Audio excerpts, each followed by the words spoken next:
The Glade first came about, it was a stage at Glastonbury that's been going for quite a long time, and Nick and I were doing a lot of parties in South Africa, psychedelic trance parties, and we came back from our adventures there about 2002-3, and Nick worked as a stage manager at the Glade stage at Glastonbury, and we wanted to put on a party like we were doing in South Africa, and because of the contact with the Glade stage, and they'd been talking about it as well, we decided to do a festival that kind of did the music of the Glade stage, which was techno, breaks and psytrance. And so the Glade was, rather than having one stage with multiple genres of music, we did a festival with multiple stages with a genre sort of dedicated to each, so we kind of exploded it out. The outdoor parties all over the world that were really kicking, and we were travelling all over the world, especially South Africa, and going to these amazing parties, and then coming home and there wasn't really anything. There was a couple of really wicked free parties that people like Liquid Connective and Wingmakers were putting on, but there wasn't anything big with massive sound systems, killer lineups that you knew if you bought a ticket you weren't going to get kicked out by the old bill, at 8 o'clock the next morning. So yeah. I'd say, I mean, in terms of the question, what is the essence of Glade? The ethos. The ethos. I'd say community is a big part of it. I'd say that the Glade is a coagulation of lots of different communities that are based on the different promoters that get involved and the different tribes and the different crews that come from all over England and Europe as well. But I mean, there's a lot of dance communities from England, electronic music communities. I'd say that it's, as Ant said, definitely, being free to express yourself is an important part of it.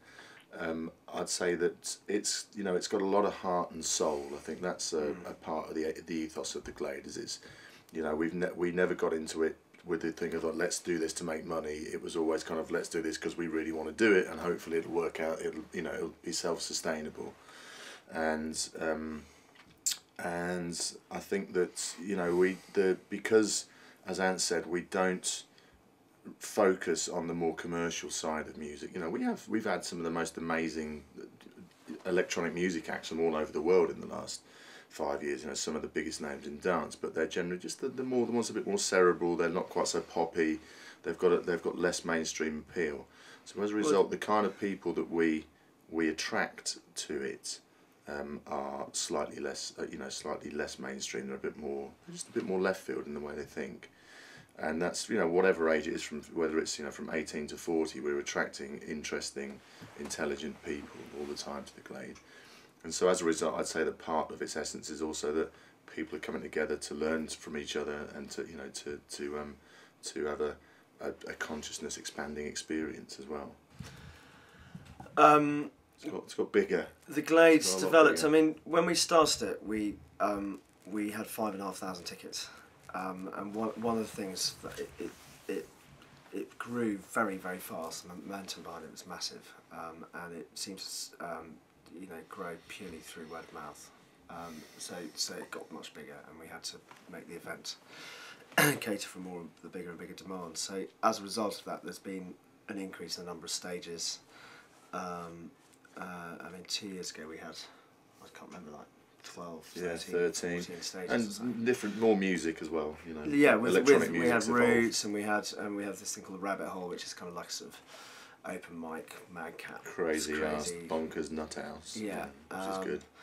And I mean, I think from when we started it, we were we wanted to do something which was kind of on that sort of free party vibe, and now we've injected a lot more colour into it. We go to this festival called the Burning Man Festival in the States. I think there's elements of that's come into it. A lot of installation art. A lot of people dressing up much more now than they used to be. It's more interactive, it's more artistic, definitely. There's a lot more art, generally speaking. I mean, it's becoming a festival of electronic art as much as anything else. There's a lot of visual art, there's a lot of performance art, as well as all the music. This year again, we're stretching out our tendrils musically again to sort of just catch more, just different styles, more stuff, because every year, what's bubbling up from the street changes, and we are always just trying to catch that, you know, and see what's going on. So that's Yeah. so it's constantly evolving musically, but there's a lot of stuff in between the music. That's the thing. We spend a lot of time finding. I mean, there's a healing area at the Glade. You know, and there's no other dance event that's got anything like that. You can go and get a massage or a reflexology, or you know, get your heels filled and get feeling healed in the healing field. You know what I mean? As they say, and you know, there's a proper chill out. There's a whole area that, you know, we've got speakers and workshops and talks going on with a view to consciousness evolution. People coming talking about 2012 or atomic physics, the stuff that can really bring people's imaginations to life, you know, as well as the music. Yeah.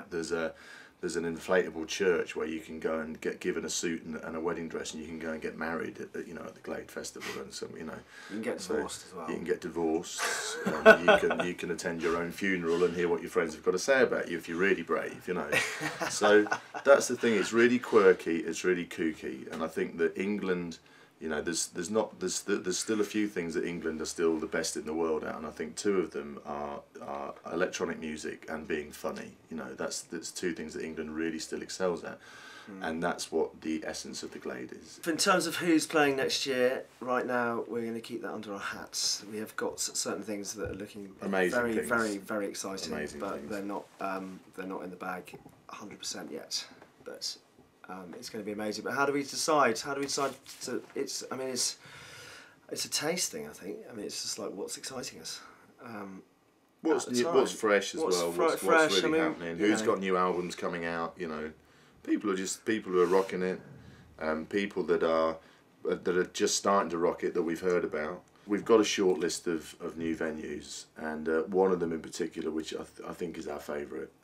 We're still just deciding, is really, it's perfect for us. It's going to allow us to have it really late, really loud, and you know, at the end of the day, dance music you've got to have it. It's got to be so loud that you can.